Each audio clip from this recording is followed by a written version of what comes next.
In these uncertain economic times, it's easy to be worried about protecting your wealth, your hard-earned savings, and your family's financial future. Plunging interest rates, the devaluating dollar, and political unrest constantly threaten what you have worked hard to earn and all that you own. That's why now it's more important than ever to protect your assets and have the money you need to make your dreams come true. Welcome to the Global Wealth Fortress Report with successful global entrepreneur and wealth preservation expert Joel Nagel. Joel's helped thousands of people just like you protect what you have so that you can make even more and make your every dream come true.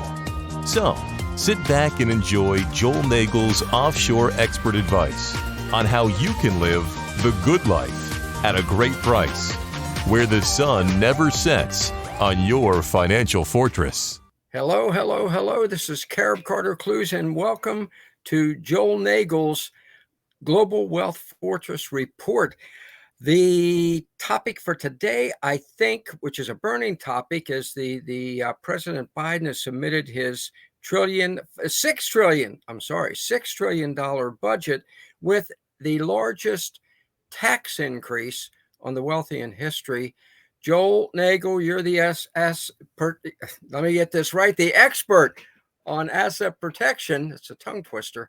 What should people do with this new massive tax? Where are we going to go? Hey, Carter, good to be with you as always. And it's a question of, first of all, will it get through? I mean, he positioned a very large tax cut last year. It never really went anywhere because he couldn't even get Democratic support, let alone Republican support.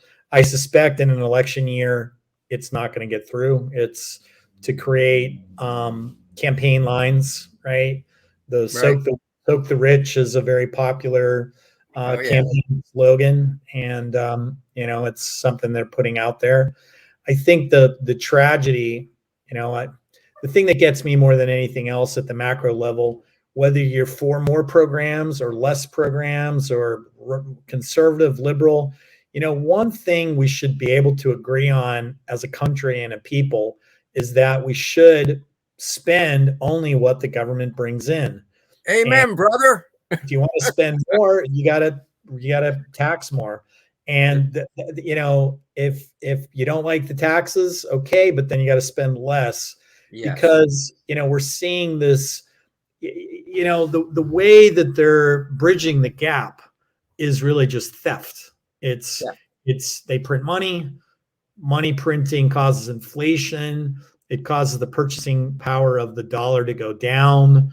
And, we're all left with feeling like, hey, I'm making more money than I did last year. But, does that extra money even keep you at the same place you were last year? That's, I think, a lot of middle-class Americans in particular, they're working harder and harder. I talk to people, they're working 2 jobs, they're, and they're cutting back on their quality of life. It's sad. They used to get, they used to have steaks on Friday, and then it was hamburgers, and then it was hot dogs, and now it's Spam. And, according to the government, those are fully interchangeable. So there's no inflation.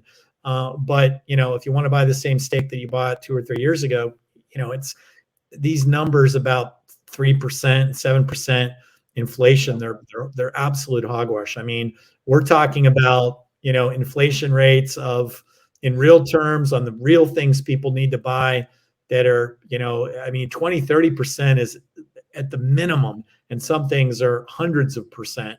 It doesn't really matter what you look at. If you compare it to 2 years, 3 years, 4 years ago, it's massively more expensive. So, my take on all of these things is, first and foremost, let's talk about how to protect the money we have already, right? And I'm not talking about it from the perspective of a typical investment advisor, because most investment advisors will tell you need a portfolio of stocks and bonds and mutual funds and blah blah blah, and maybe your portfolio goes up 10%. That sounds great.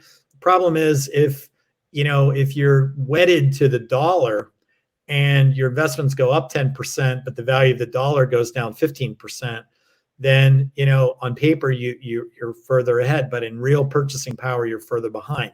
And that's what a lot of Americans, they get up, work hard every day. They try to save, they try to invest, and they can't get anywhere because they're on this gerbil wheel that just keeps going around and around, and they're actually getting further and further behind. So when I look at trying to help people, we talk about purchasing power. How do you protect your purchasing power? What can I do to make sure the money I have today will be worth the same amount tomorrow and the next month, next year, and the year after? And we've talked about those things before. We can talk about them again today. You have a whole variety of tools, from conservative things like gold to more aggressive things like Bitcoin. And what they all have in common: real estate, good corporate securities. What they all have in common is governments don't print them. They can't print them out of thin air. Yep. I mean, if you own a share of Apple stock, there's a finite amount of Apple shares. And, if somebody wants to buy it from you next month, next year, they have to pay more. Same thing with an ounce of gold. Same thing with a great, lot wherever, whether it's in the mountains or the beach or wherever. There's, only so much land. They can't make more. Bitcoin, only 21 million coins will ever be, created. And so all of these things are designed to make sure, because of the finite nature of the asset, that they're not going to go down in value. They may up and down, in a short run. But if you measure 5 years, 10 years, 20 years, you'll find that you'll be able to keep up with this inflationary spiral that we're entering right now. Well, it's in your inflationary spiral is right. I think gas is up 80%, 80% since Biden took office. 80%. Last weekend, my wife and I went up for the first time, because it's only open to when it begins to be open in April, to our vacation place in West Virginia, 2-hour drive. The gasoline was twice as much, cost twice as much. Well, that means we can only go to our vacation home. We used to, last summer, went every weekend. Well, there's no way. There's no way at those prices. And, for me, that's recreational. But what about the people who are going to work?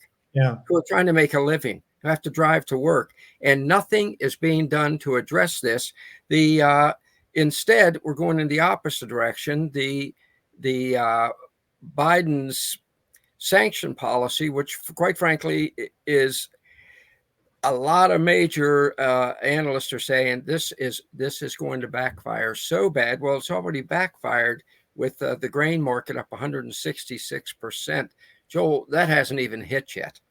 Yeah, exactly. I mean, Ukraine is one of the largest wheat exporters in the world, and their crop this year has been absolutely devastated. And if you lose 10% of world supply, it's not like prices are going to go up 10%, because everything trades on the margins. If you lose 10% of supply, demand's the same or increases, because we have an ever-growing population in the world. You could see prices triple, quadruple, and that means when the average person goes to buy a life of bread, it's not going to be $2. It's going to be, $6, $8, $10. It's again, I've said this on your show before. I don't give high marks to politicians on either side of the aisle when it comes to economics. Basic. I would almost say there should be an economics 101 course required for somebody to run for political office, because if you don't really understand the levers of the economy, what causes inflation, what causes devaluation, if you don't understand those things, how can you really be making rules and laws to govern the country? And again, this whole bit about we'll just borrow, we'll just print. I mean, it's insane. It is. We're building our home on quicksand. It can't last. No, and let me grab something here, because it's pretty stunning. Just reading Senator Marshall from Kansas, right? Now, they know a little bit about what happens when you can no longer get fertilizer. 15% of our fertilizer comes from Russia, who we have cut off now. I think that's known as cutting off your nose to spite your face. He told Fox News' Maria Bartiromo, I guess I'm pronouncing that at least close, this morning he expects a worldwide famine beginning next year. And I think that is absolutely viable. Absolutely viable. Nobody can afford a thing. And we just, like you said, the politicians, and again, I'm with you. This is not political. It's both sides of the aisle. You get this $6 billion budget, $6 trillion budget. What's a few trillion amongst friends, Carter? I mean, people can't even grasp what that means. If you do the math and figure out what that means for every man, woman, and child in America, it's staggering. And the tax revenue, I think, is only about 50% of the budget. So that means we're just going to keep adding to the debt. Well, guess what? The Russians aren't buying our debt. The Chinese aren't buying our debt.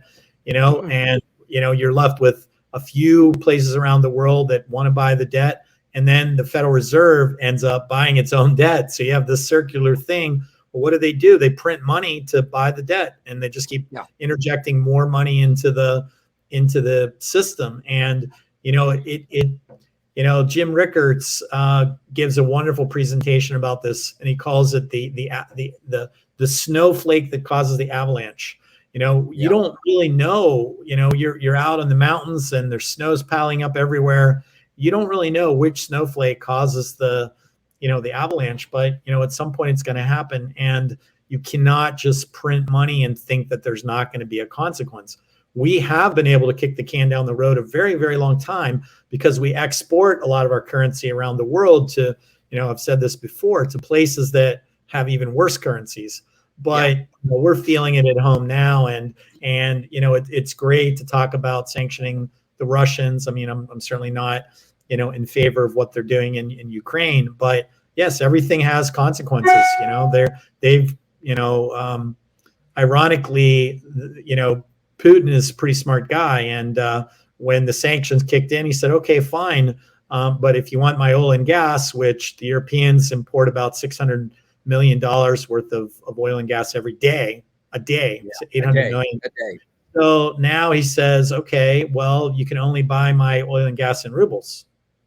Because the ruble is sliding. So, why would they want to buy it in rubles? Well, the only place they can buy that many rubles is at the central bank of Russia.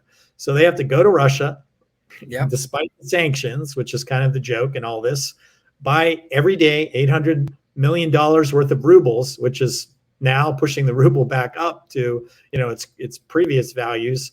And then the government of Russia ends up with the rubles anyways, and I mean with the dollars anyways, it's actually having a boomerang effect on the Europeans and in the U.S. So it's not just oil and gas, like you say. It's going to be wheat. There's a lot of rare earths that come out of Russia and China that go into our electronics, our computers, our cell phones.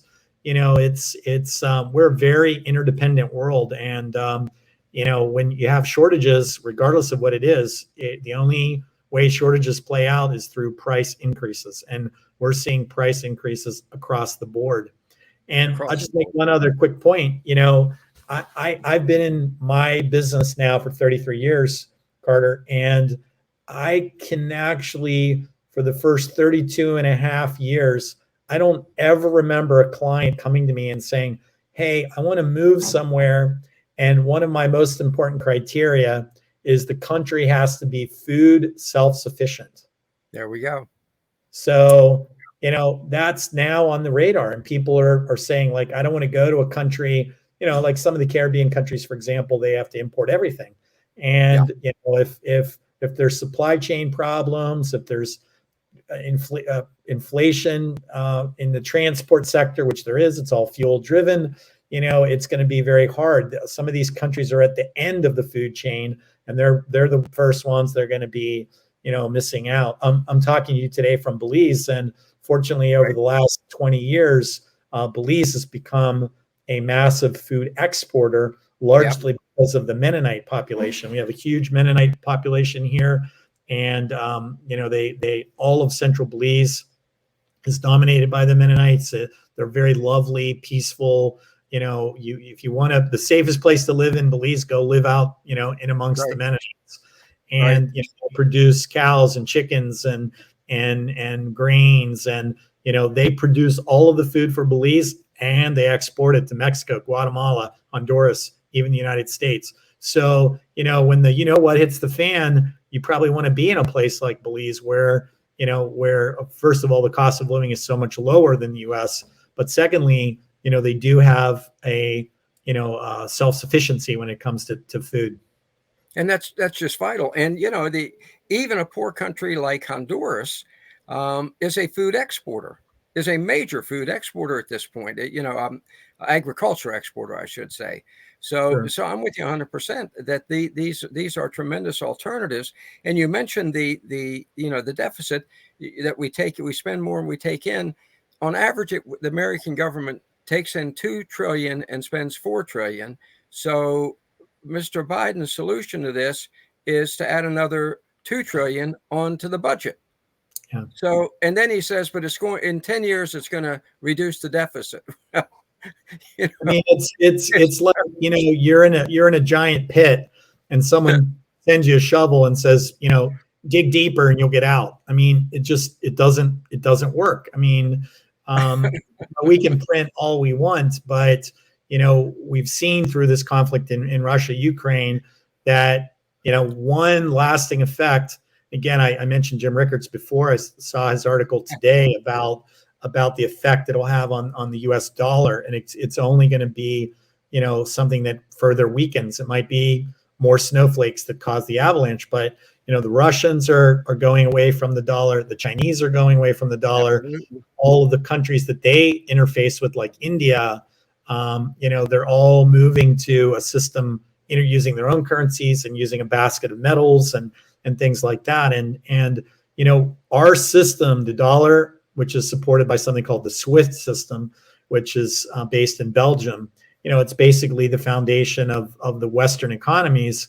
It's still the strongest. Don't get me wrong. Right. It's still the strongest, right. And it's causing punishment for Russia. It truly is. But, necessity is the mother of invention. And, those people aren't going to just shrivel up and die because we're putting, economic sanctions on them. They're developing their own system. And as they attract more and more countries, as other countries become, disillusioned with the US or the Europeans or whatever, you're going to see more attraction to that. And even if it ends up being just a competing system, we might still be the largest system, but it's going to take a bite out of our system. Going back to Putin's thing where you have to buy dollar or you have to buy rubles, the world oil and gas trade historically has been in dollars. So that means everybody in the world has to go out and get dollars so they can pay for oil and gas in dollars. Well, Russia now is saying, $800 million a day worth of dollars. Nope, that's not how it's going to work anymore. Chinese are saying the same thing. And, that was an artificial demand for dollars because, but if you think about it, why should a German, for example, even one of our allies, why should a German have to take their euros, convert them to dollars so they can go to Saudi Arabia and buy a barrel of oil? Yes. I mean, it's crazy. I mean, why can't the German just go to the Saudis and say, well, we'll pay you in euros? And I think, it truly is one of these examples of the emperor has no clothes. I mean, exactly. There's no backing to the dollar. We talked about that last week. If you had silver coins, from pre-1964, a gallon of gas is 20 cents. It's not $5, $6. So, the emperor has no clothes. Other people are going to figure that out. The US dollar will still be around, but it'll be competing with other systems. And, it's not going to be the 800-pound gorilla anymore. So what does that mean for the average American consumer? It means their dollar will be worth less. I mean, the dollar will be worth less. And if you invest in things, whatever they are, stocks and bonds and mutual funds and real estate, but they're in dollars, you may think you're getting ahead, but you may have more dollars. But like you say, if Biden's going to next year just out of a hat pull, 2, 3, 4 trillion extra dollars, economics 101 says as you print more, the value of each one goes down, and so that's what's happening. It's a theft. It's a nefarious theft that happens every day. It's a drain that you can't put your finger on, but it's happening. And it's happening because the politicians don't understand economics. And in the short electoral cycle that we have, all they care about is getting reelected. Again, it doesn't matter which party. They want to get reelected, and increasing taxes isn't going to happen. The government has almost no assets to sell. So what's the alternative? Cutting spending. If the budget was $4 trillion last year, why not shoot for $3 trillion this year and cut a trillion out? But no, we're going to add $2 trillion. So the reality is the printing is happening, the devaluation is happening, inflation has already happened. We all see it. It's dangerously getting close to what's called hyperinflation. When you see inflation on inflation on inflation, when something that was $1 last month is $1.05 this month, $1.15 next month, $1.30 the month after. Well, that is, my friends, is the definition of hyperinflation. So, I think there's still time to plan. We talked about the steps to take, the types of assets to put some of your money in. Again, I'm not saying go out and put all your money in any of those things, but if you don't have exposure to those things and you're just sitting there in the dollar basket, you're going to be in for a hard time ahead. You're going to struggle and work harder and harder and harder, and your quality of life is going to go down, as opposed to coming to a region like this in Belize, where you can do the opposite. You can protect your assets the right way. Your purchasing power is intact. And if the dollar goes down in value, you'll actually benefit because you have non-dollars to deal with. So you will have more dollars. If you're sitting there with gold, if you're sitting there with Bitcoin. Bitcoin's been on a huge run. It's up $10,000 a coin in just the last couple of weeks since the whole Ukraine thing started. Gold's up 12% since the Ukraine invasion started. So those are the types of things that are going to hold your purchasing power. Hold the purchasing power. And I'm glad you mentioned the offshore, because the fact of the matter is that we talk about asset protection, but if you have assets, let's say that a person's assets are $2,000 to $3,000 a month and a fixed income. Social Security, I think, his average check is about $2,000 a month. Well, if you go to a country like Belize, Honduras, Guatemala, Nicaragua, that $2,000 over a 2-month period is as much as most people in those countries make in a year. So your spending power, your assets go much further. Agreed? Yeah, absolutely. Look, if you're on a fixed income, you're making $2,000, $3,000 a month, your ability to save and invest is almost non-existent if you live in North America. So what are your options at that point? I think you hit the nail right on the head. It's to move to a place where that money is going to go further, where you're going to have a higher quality of life than what you can have, in the US. If you have Social Security income of $2,000 a month and you want to go live in South Florida, good luck with that. Maybe you can find a trailer park somewhere, but that's it. And you're going to have to decide whether you want to spend the rest of your money on food or medicine. Whereas you can go to a place like this. You can find nice places to live here and throughout Central America.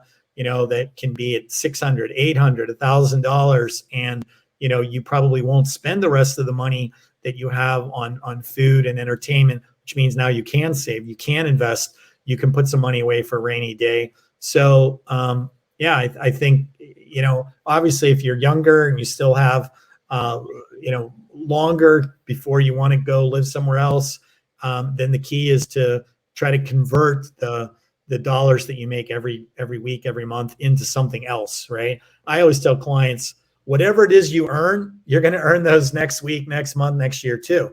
So take whatever you earn. This isn't only about the dollar. I tell my European clients the same thing. I tell Asian clients the same thing. Whatever you earn, make your investments in something else, because your earnings you can replace. But if the purchasing power of your own currency goes down, you won't be able to replace the other assets. So it's good to sort of have multiple baskets. That's really what asset protection is all about. It's great. That's great, Joel. And this advice today has just been sterling. It has been sterling. And folks, remember, you're hearing it from America's #1 asset protection attorney. So Joel, Thank you. This has been terrific. I think hopefully we've opened a lot of eyes and helped people protect a lot of assets today. Yeah, I get a lot of notes from people who watch the show, and they're always very grateful. And that, that's the real reason I do it. I'm very happy to, just stir people's thoughts so that they're thinking about these things, because the worst thing that can happen is, you wake up like the poor people in Ukraine one day, or for whatever reason, whether it's war or hyperinflation or whatever, and then you find out, you don't even really have enough money to live. And that's got to be, particularly for older people, the most horrific, thing that you don't ever want to face. I would never want my parents or grandparents to have to be in that situation. That's terrific. Remember what MacArthur said: the most ominous words in the world are too late. So don't wait till it's too late. So thank you, Joel. Thank you once again. That's been terrific. It's great seeing you again, and we'll see you next week on Global Wealth Fortress Report. Now I got it. Thank you very, very much. I appreciate it. And folks, great advice from the top asset protection attorney. Grab onto it, utilize it. We'll see you next week. Let's do this thing.